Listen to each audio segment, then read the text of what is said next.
26장 1절에 보시면 예수께서 이 말씀을 다 마치시고 제자들에게 이르셨어요. 자, 이 말씀, 자, 앞선 우리가 함께 계속해서 함께 나누었던 비유의 말씀들입니다. 그래서 이 말씀을 마치셨다라는 얘기는 무엇인가? 말씀의 시간이 이제 끝났다라는 거예요. 그게 무슨 말이냐면 선생님들이 수업할 때도요. 자, 이 수업의 이론에 대해서 한번 알아봅시다. 그리고 이론에 대해서 가르친 다음에 자, 이제 배운 것을 가지고 어떻게 해보자고요? 현장에 나가서 실습을 해보자라고 그렇게 학생들에게 안내하는 것처럼 오늘 1절에서 이 말씀을 다 마치시고 라는 말씀의 의미는 이제 이론 시간이 어떻게 됐다는 거예요? 끝났다는 거예요. 그러면 이제 실습 시간인데 실행만 남았다라는 겁니다. 그래서 근데 그 참 그래요. 그 실습의 시작도 누가 먼저 행하느냐? 예수님이 먼저. 이제 모든 교훈을 마치신 다음에 실행을 해야 되는데 그 시작을 누가 여느냐? 예수님이 몸소 친히 그 십자가의 순환과 죽음을 통해서 이제 여신다라는 것입니다. 자, 산상수훈으로 시작하셨어요. 그리고 종말론, 또 심판, 교훈 등등 이 모든 교훈을 마치시고 오늘 1절에서 이 말씀을 다 마치신 예수님의 그 마음은 어떠셨을까요? 과거 저도 한번 그런 비슷한 뭔가 가르치고 시험을 이렇게 제가 이제 시험도 쳐봤지만 시험을 내보기도 해봤거든요. 근데 이제 그런 마음이 들더라고요. 시험을 내야 되는데 이제 이론 수업이 다 끝났어요. 시험을 내야 되는데 학생들을 바라보면서 제가 마음속으로 아유, 다들 시험을 잘 치르실 수 있을까? 시험을 잘 보셔야 되는데 라고 하는 그런 마음이 들었었거든요. 예수님은 어떤 마음이셨을까요? 이제 모든 가르치심을 마치시고 십자가의 순환과 그 죽으심을 몸소 행하셔야 되는 주님이세요. 그리고 그냥 죽고 나면 그냥 끝이 아니라 예수님이 걸어가신 그 아버지 하나님의 뜻을 향한 그 길을, 믿음의 길을 지금 예수님을 둘러싸고 딴 생각에 빠져 있고 딴 주머니 꿰차고 막 그것에만 집중하고 있고 예수님은 그냥 죽으라고 3년 동안 얘들아 이렇게 해야 돼 저렇게 해야 돼 가르쳐 주셨는데 거기는 1도 관심이 하나도 없고 다 자기 밥그릇에만 생각을 하고 있는 이 올망졸망. 네, 그래서 우리들이 그 자녀들이 어렸을 때를 이렇게 보면서 귀엽잖아요. 네? 이제 다 큰 자녀들은 징그럽지만 그 징그러운 자녀들도 어렸을 때 귀엽잖아요. 근데 그 귀여운 만큼 미숙하단 말이에요. 많이 모른단 말이에요. 많이 부족해요. 힘도 부족하고 지혜도 부족하고 요령도 부족하고 뭐 또 아는 그 노하우도 부족하다 보니까 하나부터 열까지 어떻게 해요? 다 손이 가야 돼요. 근데 그렇게 그런 모습을 보면서 어떤 생각이 드냐면 아이고 귀여운 녀석 이런 생각도 들지만 동시에는 아유 이 녀석 언제 클라나 그랬었는데 그쵸? 언제 클라나 했었는데 어이구 이미 다 커서 가정도 이루고 자녀들도 낳고 네? 또 자기 몫으로 다 성장해서 성인들이 되었단 말이에요. 오늘 예수님께서 이제 십자가에서의 순환 죽으심을 감당해야 되는데 그런 진짜 이제 아무런 철도 없고 예수님이 가르쳐 주시는 것은 1도 관심이 없고 야 얘네들이 이 세상을 앞으로 어떻게 살아갈라나 이런 생각이 들게끔 하는 제자들을 바라보면서 주님의 마음은 어떠셨을까요? 그 제자들을 향해서 기대하셨던 예수님의 마음은 무엇일까요? 여러분 그것은요 제자인 오늘 저와 여러분들이요 주님의 발자취를 믿음으로 따르는 것을 주님이 원하십니다. 그래서 오늘 예수님이 무엇을 말씀하시냐면 이제 때를 말씀하시는 거예요. 이론의 때는 끝났다. 이제 실습의 때다라고 그 때를 말씀하실 뿐만 아니라 그 때에 맞춰서 행하시는 그 주님을 여러분 믿음으로 바라보면서 담대하게 그 주님의 발자취를 믿음으로 따라가는 우리 성도님들 되시기를 주님의 이름으로 축원합니다. 자, 예수님이 제자들에게 뭐라고 말씀하셨는가 2절에 보시면요. 이제 며칠이 지나면요. 이틀이 지나면. 그러니까 지금 말씀하시는 거 보니까 제자들이 모르는 바가 아니에요. 왜요? 유대인들이라면 누구나 모를 수가 없는 명절이란 말이에요. 유월절이라고 하는 절기, 우리로 치면 명절이란 말이에요. 그래서 야, 이제 누구나 다 아는 거죠. 이틀 지나면 이제 유월절이지. 근데 이 말의 의미가 무엇입니까? 예수님이 십자가에 못 박히시기 위해서, 그래서 하나님 아버지의 뜻을 이루어 드리기 위한 날이 이제 어떻게 해요? 이제 겨우 이틀 남았다라는 거예요. 자, 그런데 단순히 이틀 남았다라고 하지 않고 뭐라고 말씀하셨어요? 이틀이 지나면 뭐라고 하셨어요? 유월절이라고 하셨어요. 유대인들이 다 아는 이야기를 하신단 말이에요. 모르는 이야기면 설명해 주시고 알려주신다라고 볼 텐데, 아니 유대인이라면 누구나 아는 얘기를 왜 강조하시는 걸까? 이유가 있습니다. 이것은 하나님의 때와 성경에 기록된 하나님의 예언의 말씀을 맞추시는 예수님의 노력이에요. 아버지 하나님의 그 뜻이 여러분 그냥 예수님이 걸어가시면 모든 게 다 자동으로 척척척척척 이루어지는 게 아니란 말이에요. 하나하나 하나님 아버지의 뜻이 이루어지게 하기 위해서 우리는 흔히 생각해요. 예수님은 누구? 하나님의 아들.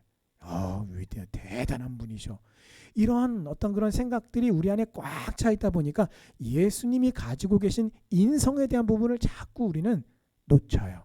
간과해요. 아이고 예수님이니까 그렇게 다 하셨죠. 저는 못해요. 그러니까 예수님은 신으로 보고 우리는 철저하게 그냥 우리는 인간이다. 이렇게 예수님과 나를 자꾸 구분짓는단 말이에요. 하지만 아닙니다. 예수님도 우리와 신성을 가지고 계시기도 했지만 우리와 똑같은 인성을 동시에 지니고 계신 분이셨어요. 그것은 무엇을 의미하냐면 아버지 하나님의 말씀이 예수님 자신을 통해서 이루어지도록 하기 위해서 예수님이 부단히 노력하셨다라는 것입니다. 자, 출애굽기 12장 3절에 보면은 하나님이 모세에게 명하십니다. 그래서 무엇을 명하시는가? 이스라엘 회중들에게 이달 열흘에 너희 모든 사람이 어린 양을 취할지니라. 그러니까 그날 잡는 건 아니고 어린 양을 다 이렇게 좋은 양으로 제물로 쓸 흠없고 좋은 양을 잡아 두라는 거예요. 확보해 두라는 것입니다. 그래서 10일에 어린 양을 그렇게 확보해 두었다가 14일 3일 뒤에 해질 때에 그 양을 잡아라. 도축해라 라고 하셨어요. 그래서 이 예수님이 이 유월절 어린 양에 자기 자신을 빗대어서 하나님의 말씀이 이루어질 것을 말씀하실 때에 의미심장한 표현을 하셨어요. 오늘 2절에 보시면 맨 마지막에 보면 뭐라고 표현하셨냐면 팔리리라. 누가 나를 갖다 팔 거야 라고 하셨단 말이에요.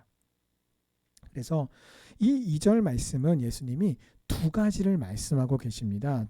첫 번째는 십자가에 대해서 말씀하세요. 그리고 두 번째는요, 팔린다라는 겁니다. 그래서 십자가는 죽음을 의미하고요, 팔린다라는 얘기는 배신당하심을 의미합니다. 여러분, 죄인들을 구원하기 위해서 감당하셔야 되는 그 십자가, 그것만도 지금 버거우실 텐데, 그 일이 이루어지는 일이 어떤 일을 통해서 이루어진다고요? 배신을 통해서 이루어진다고 하니 얼마나 예수님의 마음이 참 어려우셨을까요? 자, 그래서 오늘 2절 말씀은요, 이틀이 지나면 유월절이다라고 하는 고난의 때를 선포하시는 거예요. 또 십자가에 못 박히기 위하여라고 죽음의 방법을 선포하셨습니다. 또한 마지막으로 팔리리라라고 그렇게 고난의 방법 또한 설명하셨어요. 이 모든 것을 아시고 행하시되 하나님 아버지의 말씀대로 온전히 행하셨던 이 예수님을 본받으시는 성도님들 되시기를 바랍니다. 그래서 여러분, 우리가 고난을 받는데 그냥 고난 받으면 절대로 안 돼요. 왜요? 아니, 자기가 잘못해가지고 고난 받는 건요, 콩 심은 데 콩 나고 팥 심은 데 팥 나는 일이지 전혀 하나님의 영광을 위한 일이 아니란 말이에요. 그러니까 우리가 고난을 받는데 어떻게 고난을 받아야 되는가? 주님을 위해서 고난 받으시기 바랍니다. 여러분, 자기를 부인하여서 예수님과 함께 내가 십자가에 못 박혔음을 그 고난 가운데 선포함으로써 영적인 싸움에서 승리하는 우리 성도님들 되시기를 주님의 이름으로 축원합니다. 자, 이렇게 예수님이 고난에 대해서 말씀하실 때 두둥 같은 시각 다른 장소에서는 어떤 일이 벌어지고 있었습니까? 대제사장들과 장로들이 모여서 숭악한 계획을 세우고 있었습니다. 예수님을 언제 잡을까? 어떻게 잡을까? 이거 지금 모의하고 있단 말이에요.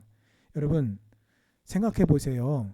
어딘가에 내가 지금 모르는 지금 이 시간 내가 모르는 어떤 장소에서 또 내가 어쩌면 알만한 사람들이 혹은 그 안에는 내가 모르는 사람들이 같이 모여가지고 야, 저 이 목사 언제 잡아갈까? 언제 어떻게 잡아가지고 그냥 작사를 내놓을까? 이렇게 만약에 여러분 모의하고 있다라고 그런 일이 지금 일어나고 있다라고 한번 생각해 보세요. 나를 향해서. 여러분 이거 무서운 일 아니에요? 끔찍한 일이에요. 이거 무섭고 끔찍한 일입니다. 두려운 일입니다. 그런데 여러분 오늘 하나님이 왜 이런 기록을 성경의 지면을 할애해서 기록하셨을까요? 이 무서운 사건의 기록을 통해서 하나님이 우리에게 도대체 무엇을 교훈하시려고 하는 걸까요? 예? 야, 이 세상을 살다 보면 이런 험한 일도 있는 거야. 이렇게 무서운 일도 있는 거야. 이런 거 알려주시려고 하는 것일까요? 여러분 이 기록을 통해서 우리가 무엇을 이렇게 짐작해 볼 수 있냐면요. 우리가 예수님을 본받아서 예수님의 발자취를 따라가야 된다라고 우리가 우리 마음속에 이런 생각이 있단 말이에요. 그러면 오늘 예수님도 이러한 일을 이런 모의도 예수님을 두고 하셨는데 여러분 예수님의 발자취를 따르는 나를 향해서도 이런 꼭 이와 똑같은 사건은 아닐지라도 비슷하게 무서운 일들, 두려운 일들, 끔찍한 일들이 있을 수도 있을지도 모르겠다라는 생각이 여러분 들어요, 안 들어요? 든단 말이에요. 그런데 그럼에도 불구하고 이것을 기록한 이유는 있을 수 있음에도 불구하고 하나님은 우리를 위해서 결론은 뭐예요? 두려워하지 말라는 거예요. 아무리 두려운 일이라 할지라도요. 그 일을 통해서 하나님의 뜻을 우리가 이루어 드릴 수 있다면 우리는 오히려 담대함으로 행해야 합니다. 왜 그렇습니까?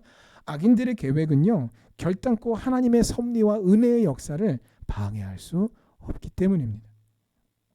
담대함과 믿음, 용기와 능력을 얻는 그 일에 대해서는요. 우리가 전적으로 하나님께 은혜를, 하나님의 도우심을, 하나님의 공급하심을 간절히 구하고 기도해야 합니다. 그러므로 우리가 하나님의 뜻대로 구하면 무엇이든지 원하는 대로 들으신다라는 약속의 말씀을 믿음으로 부여잡고 간절히 간구할 때에 하나님께서 순종하는 자에게 풍성하게 채워주시기를 주님의 이름으로 축원합니다.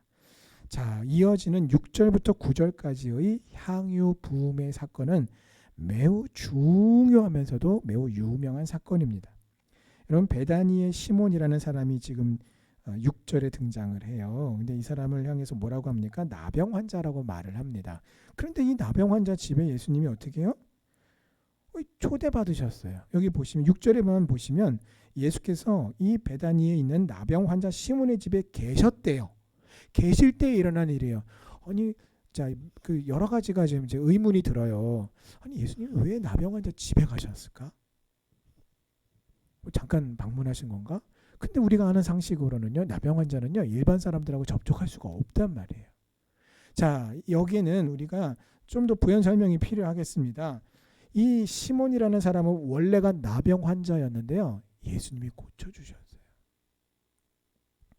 그래서 예수님께 치유받고 정상인이 되었습니다. 그래서 이에 감사함으로 예수님을 자기 집으로 어떻게 해요? 초대한 거예요. 그래서 여러분 이처럼 그의 육체가 변화되었죠. 누가요? 이 시몬이라는 사람에게 기적의 역사가 일어났어요. 육체가 변화가 되어서 정상인으로 변화되었습니다. 육체뿐입니까? 우리의 마음, 우리의 중심이 예수 그리스도를 나의 구주로 믿는 믿음으로 우리가 온전히 변화되었습니다. 그래서 오늘 변화된 자들과 함께 식사하시고 교제 나누시며 기뻐하시는 예수님의 모습을 오늘 이 6절 말씀 속에서 우리가 발견할 수 있는 거예요.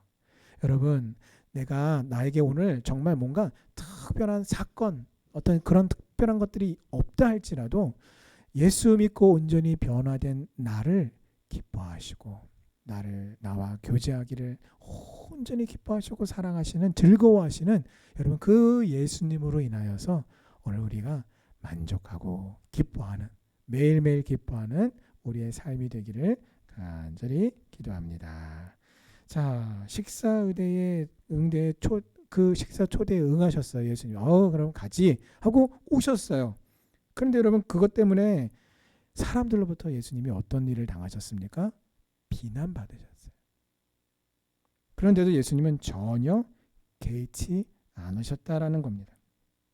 자, 두 번째로 이 시몬의 집에서 있었던 일 중에 우리가 두 번째로 생각할 것은 바로 여인의 감사입니다. 여인의 감사. 그리고 이 여인은 다름이 아니라 우리가 잘 아는 나사로의 동생 마리아예요. 이 마리아가 정말 매우 값비싼 향유를 예수님께 부었습니다. 자, 그런데 이걸 보고 7절에 보니까 식사하시는 예수님의 머리에다가 향유를 부었어요. 그러니까 우리가 익히 들어서 아는 것처럼 노동자의 1년치 봉급을 한 푼도 안 쓰고 모아가지고 사야 되는 그 정도의 가치가 있는 정말 비싼 향유였다라는 거죠. 자, 근데 이걸 보고 8절에 보니까 제자들이 참 대단하십니다. 이게 아니라 어떻게 하고 있어요 지금? 막 입을 벌리고 막 어쩔 줄 몰라면서 이게 말이나 되는 하면서 막 화를 낸단 말이에요. 분개했다라는 것입니다. 단순히 화를 내는 정도가 아니라 비난했어요. 왜 비난합니까? 허비하네. 세상에 저걸 저기다 갖다 부어? 아이고 돈이 썩어났지? 지금 이렇게 말한단 말이에요.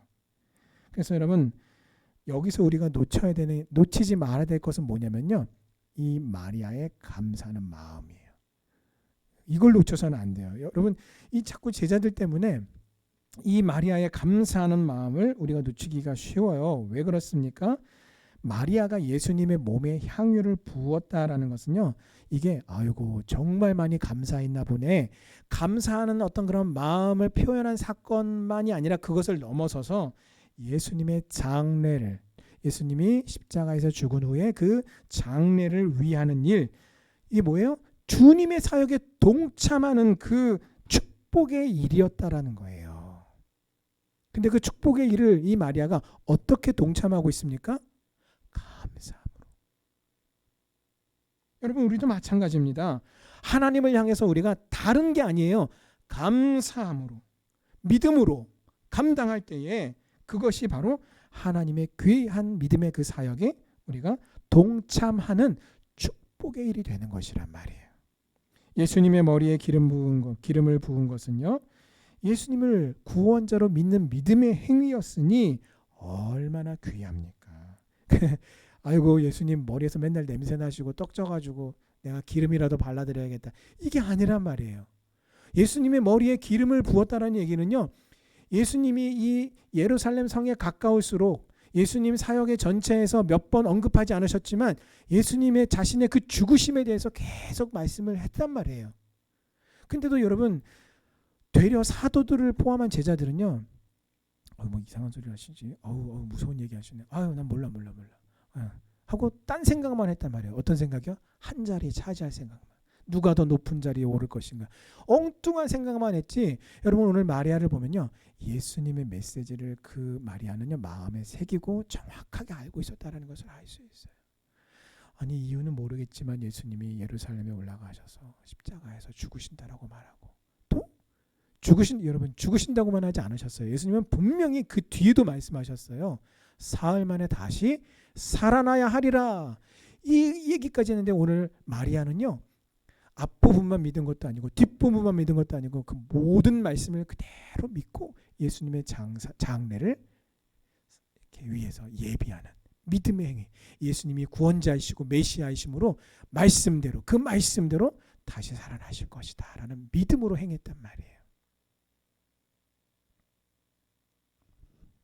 자, 그러므로 오늘 우리가 주의해야 할 것이 있습니다. 그것은 바로 오늘 제자들과 같은 생각인데 첫째로 허비한다라는 생각이에요. 허비한다. 제자들이 왜 여러분 분개했습니까? 자, 한번 상상의 나래를 펼쳐 보십시오. 마리아가 예수님의 머리에 그 옥합을 깨뜨려서 향유를 쫙 부었어요. 여러분 그 잘 맛있는 잘 내린 커피 한 잔만 해도요. 그 좁은 공간에 놔두면 거기 안에 커피 향이 가득합니다. 그리고 그렇게 좋은 냄새, 맛있는 냄새를 맡으면 기분도 굉장히 상쾌해져요. 그런데 이 커피는 될 것도 아닌 너무나 귀한 나드향을 그렇게 깨뜨려서 예수님의 머리에 부었단 말이에요. 자, 그때 제자들이 그 광경을 보고 뭐라고 했을까요? 부터 시작해서 뭐 별의별 말이 다 있겠죠. 저는 이런 상상도 해봤습니다. 돈은 저렇게 쓰는 게 아닌데. 여러분 요즘에도 사람들도 그런 얘기 하는 거 이렇게 들을 때가 있지 않습니까? 누군가가 정말 우리가 보통 이렇게 비속어를 많이 쓰죠. 돈 땡땡. 아니 돈을 저런 데다가 갖다가 쏟아부어?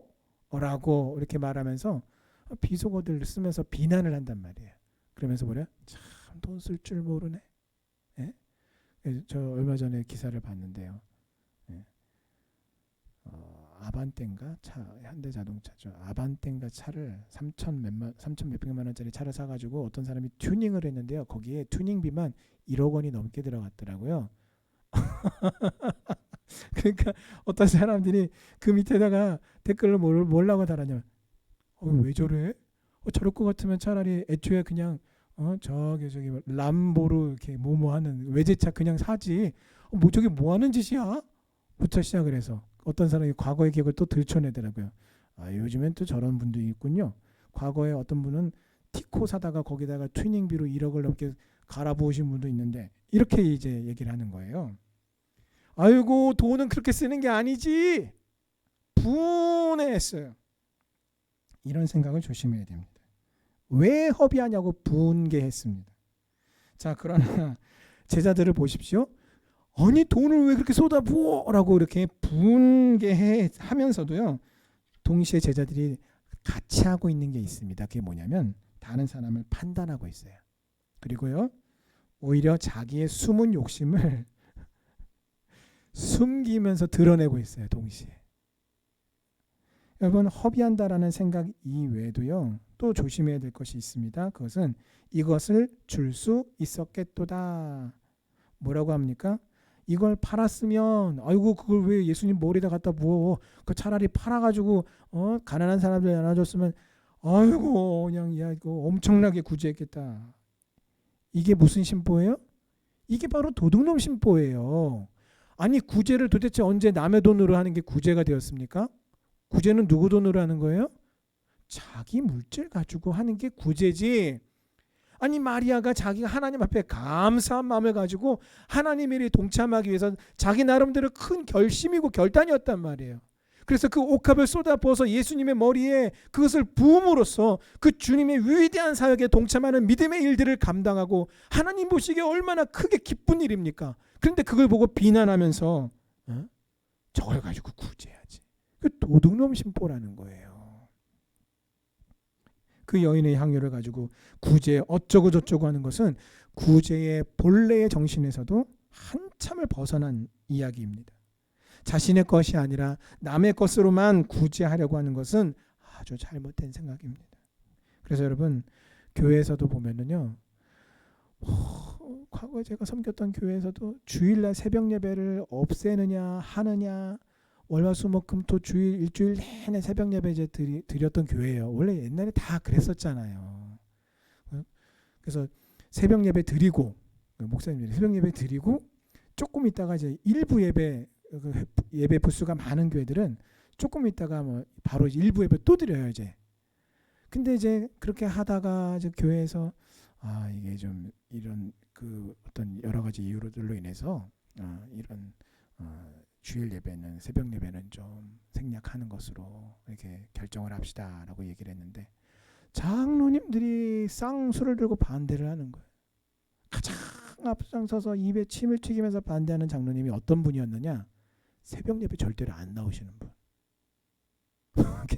그래서 아니 가만 보면 아니 저분은 새벽 예배도 안 나오면서 그렇게 쌍수를 들고 반대하시는 이유가 참 도저히 알 수가 없다. 가만 보면 그래요. 이건 구제도 마찬가지입니다. 교회에서 구제를 하느니 안 하느니, 얼마를 하면 얼마를 하느니, 또 누구에게 하느니, 이런 것들은 따지는데 정작 자신은 전혀 구제하지 않는다면 그것은 잘못된 일이고요. 주님을 기쁘시게 할 수 없는 일일 뿐만 아니라 오히려 주님을 근심하게 하는 일입니다. 그래서 여러분, 우리가 성도로서 행해야 할 마땅한 바들을 절대로 놓치지 마시기 바랍니다. 자, 또 한 가지 주의할 것이 있는데 그것은 분하게 여기는 삶을 살면 안 돼요. 오늘 제자들이 주장한 것은 어떤 내용입니까? 우선순위에 대한 문제예요. 마리아가 그 옥합을 깨뜨려서 그 향유를 예수님의 머리에 붓는 걸 보고 너의 우선순위는 잘못됐어 라고 그렇게 지금 이야기한 거거든요. 자, 그런데 오늘 이 말은 무슨 말입니까? 먼저 팔아서 구제한 후에 그 다음에 복음 전파해야지 라고 주장하는 거예요. 자, 그런데 여기에 누가 반박을 하셨어요? 예수님이 반박을 하셨어요. 자, 예수님은 그것과 전혀 다르게 말씀하셨습니다. 자, 오늘 말씀해 보시면 11절에 예수님이 뭐라고 하셨냐면 가난한 자들은 항상 너희와 함께 있거니와 나는 항상 함께 있지 아니하리라 라고 하셨어요. 이게 무슨 뜻이냐면 우선순위의 중요성이 나는 너희들하고 생각이 달라, 이 말씀을 하시는 거예요.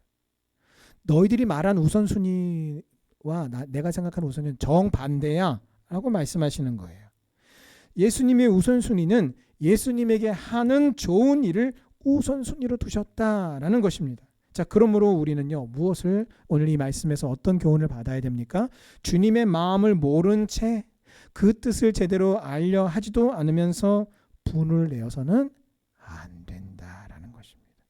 언제나 주님의 일과 주님의 뜻, 주님의 마음이 성도인 우리에게 있어서의 우선순위임을 우리가 잊지 말고 기억하셔서 제대로 된 믿음 생활로 하나님을 기쁘시게 하는 우리 성도님들 되시기를 주님의 이름으로 축원합니다. 자, 제자들은요, 이런 잘못된 자세를 가졌고 그 결과가 뭐예요? 결국은 주님께 충성하는 자를 지금 어떻게 한 거예요? 단체로 괴롭힌 거예요. 근데 여러분, 가만히 생각해 보세요. 제자들 깜냥이 정말 이거밖에 안 되나? 아니, 아무리 그래도 그렇지, 아니 다 재물에 눈이 돌아가는 건가? 왜 예수님한테 그 예를 들어서 이 여인이 뭐 예를 들어서 바닥에다가 탁 버렸다. 그러면 좀 이해가 돼요. 그 비싼 거를. 근데 지금 누구에게 부었어요? 예수님께 갖다 부었잖아요, 머리에다가. 그러면 제가 제자였으면 하다가도 예수님 때문에라도 이렇게 하고 싶은 말을 하지 못했었을 것 같아요. 근데도 제자들을 보니까 안 그래요. 하고 싶은 얘기들을 다 했단 말이에요. 이유가 뭘까요? 그러면 대체 무엇이 이 제자들로 알고 이렇게까지 민감하게 반응하게 만든 것일까요? 그것은요, 시기가 민감한 시기였기 때문이에요. 지금 여러분 이틀 후면이라고 말씀하셨어요. 이 시기가 어떤 시기예요? 자, 예수님은 지금 계속해서 말씀하시기를 나 죽어 죽으러 가 이렇게 말씀하셨는데, 그렇게 말씀하셨지만 제자들은 지금 예루살렘 입성이 점점 이렇게 잡히시는 날이 가까울수록 이 제자들 마음속에 뭐 어떤 생각이 무르익었습니까? 내가 좌의정인가? 내가 우의정인가? 내가 뭐 좌든 우든 예수님의 제자회는 나 없으면 안 돌아가. 나빠지면 다시 채야. 내가 얼마나 중요한 사람인데, 이런 마음을 먹고서 누구나 다 내가 너보다 더 낫다라는 이런 마음을 가졌던 시기란 말이에요. 논공행상을 아주 민감하게 따지는, 그래서 제자들끼리 싸움까지 일어났었잖아요. 그런데 그런 시기에 지금 갑자기 마리아가 쫙 하고 나타나가지고 아주 값비싼 향유를 예수님의 머리에 부었단 말이에요. 이 행위가 제자들 눈에 어떻게 비쳤을까요? 아니, 저 여자가 우리의 공을 어떻게 하고 있다고요? 뺏어간다.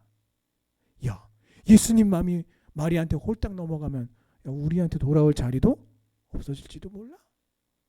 이러한 잘못된 이런 어떤 그런 욕심의 마음들이 가득했던 때란 말이에요. 그러니까 이렇게까지 민감하게 반응한 것입니다. 여러분, 우리는요, 잘하는 게 있어요. 많이 있어요, 잘하는 게. 근데 그 중에 잘하는 것 중에 한 가지가 뭐냐면 바로 뒷담화예요. 뒷담화. 여러분, 우리가 주 안에서 힘써야 할 것은요, 뒷담화가 아니라 격려하고 위로하고 사랑하는 겁니다. 몰아세우고 깎아내리고 비난하고 미워하는 것이 아닙니다. 그래서 여러분, 오늘 이 제자들이 순간 보였던 시기하고 질투함으로써 주님께 충성하는 그 성도를 괴롭히는 이 행위, 이 모습 어디서 많이 본 것 같지 않아요? 이거 사단의 일이에요.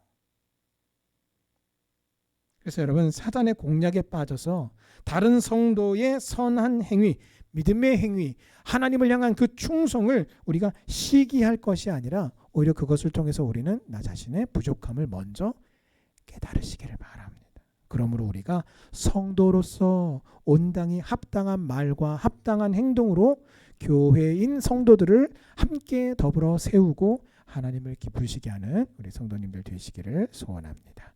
자, 예수님은 오늘 이것을 너희들이 잘못했어, 예수님 자신의 우선순위에 대해서 밝히시고 여인 책망하기를 그만두라 라고 하셨을 뿐만 아니라 13절에 보시면 주님의 구원의 복음이 전파되는 곳에 예수님께 향유를 부은 이 여인의 행위도 함께 전파되고 기념되리라고 말씀하셨어요. 자, 이것은 예수님께서 희망하신 거예요. 왜 예수님이 이것을 원하셨을까요? 십자가의 진리가 아무리 구원의 진리라고 하지만요, 그 진리를 믿고 사랑하며 주님께 헌신하고 봉사하는 성도들의 이와 같은 믿음의 응답이 없다면요, 그 구원의 진리가 의미가 없기 때문이에요. 여러분, 이 시대에 왜 그토록 수많은 사람들이 교회를 비난하고 있습니까? 왜 기독교의 선한 영향력이 별로 이렇게 영향력을 나타내는 것 같지 않습니까? 정말 오른손이 하는 일을 왼손이 모르게 하기 때문입니까? 아니에요. 그 구원의 진리를 몸소 살아내서 그 구원의 열매를, 그 빛의 사명을, 소금의 사명을 온전히 제대로 감당하는 그런 믿음의 백성이 없기 때문이에요.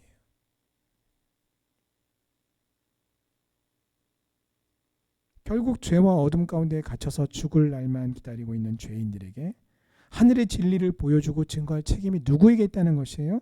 나에게, 성도인 나에게 있다라는 것입니다. 예수님의 존재 가치를 무엇으로 증명할 것입니까?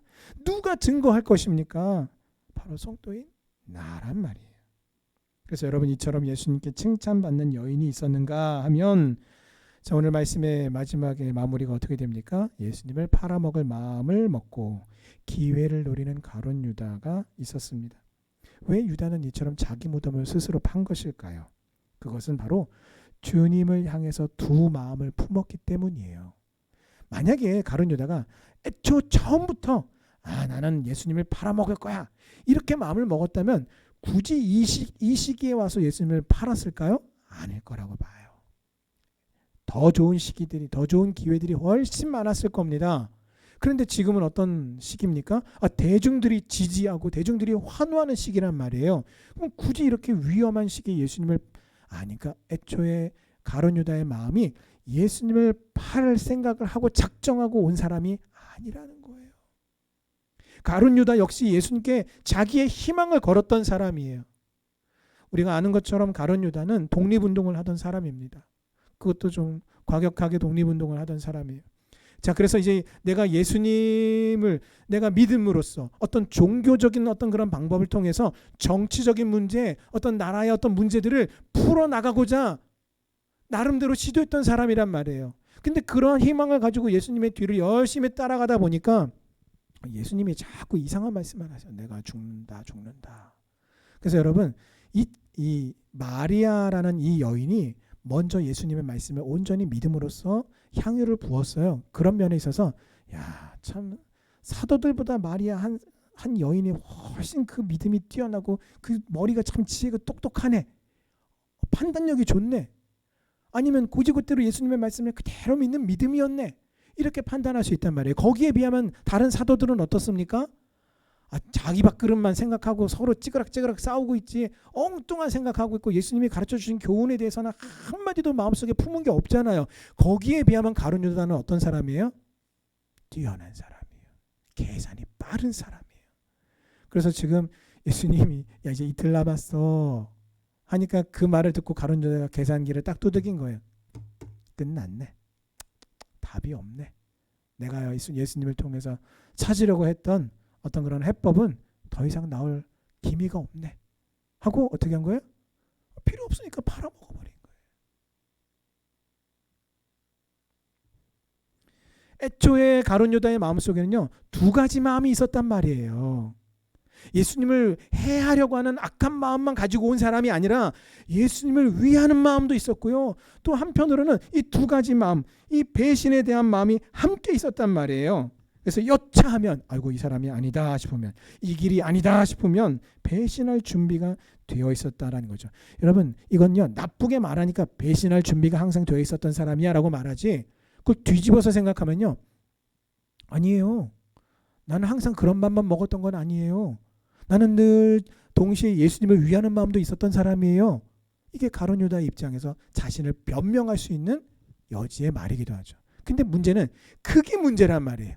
두 마음을 품은 사람은 반드시 위기의 때를 만나면, 자기의 판단과 자기의 가치와 다른 어떤 그런 때를 만나면 어떻게 합니까?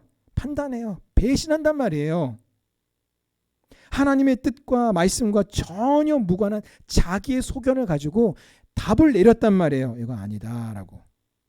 어린 유월절 어린 양으로 자기 자신을 밝히시는, 그리고 그것을 준비하시는 예수님을 보면서 다른 어리석은 다른 제자들과는 달리 이 머리 회전이 빠른 가룟 유다가 예수님이 내 기대와는 다르시구나 라고 계산을 끝냈단 말이에요.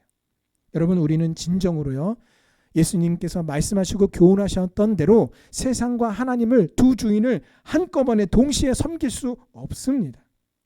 두 주인을 섬기려고 하면은요, 섬길 수 없다 그러면 꼭 그런 분들 나와요. 아유, 목사님은 안 해봐서 그러지만 모르시지만 저는 가능합니다. 다 저는 할 수 있습니다. 이렇게 얘기하시는 분들도 있어요. 근데 여러분, 문제는 뭐냐면 그런 두 마음을 먹으면 반드시 배신한다는 거예요.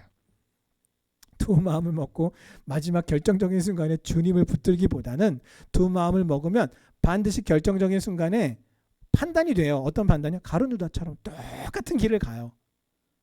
내 안위에, 내 유익에, 나에게 해가 되나 아니면 나에게 유익이 되나, 이 모든 것들을 따져봤을 때 믿음의 길, 주님이 요구하시는, 나에게 요구하시는 그 믿음의 길, 순종의 길은 아무리 봐도 손해예요. 감내해야 될 게 너무 많아. 거기에 비하면 나를 위하고자 하는 그 글은 그럴듯하고, 오늘 가룟 유다 보세요. 예수님 팔기로 해가지고 당장 수입 생겼잖아요. 은 30이 생겼잖아요. 두 주인을 함께 섬길 수 없어요. 여러분, 성도를 왜 그리스도인이라고 부릅니까? 예수님이 나의 유일한 주인이시기 때문이에요.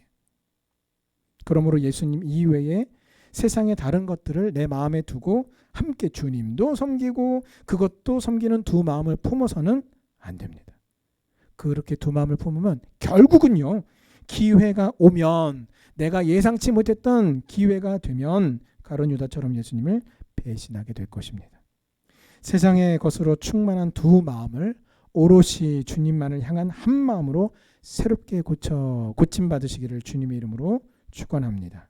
그래서 성령님이 거하시는 성전으로서 하나님을 향한 끊임없는 예배가 내 삶을 통해서 이루어지고, 오직 예수 그리스도만을 주인으로 모시는, 그리고 섬기는 믿음으로 말미암은 일편단심의 순종으로 하나님의 기쁨이 되시는 성도님들 되시기를 주님의 이름으로 축원합니다. 아멘. 기도하시겠습니다.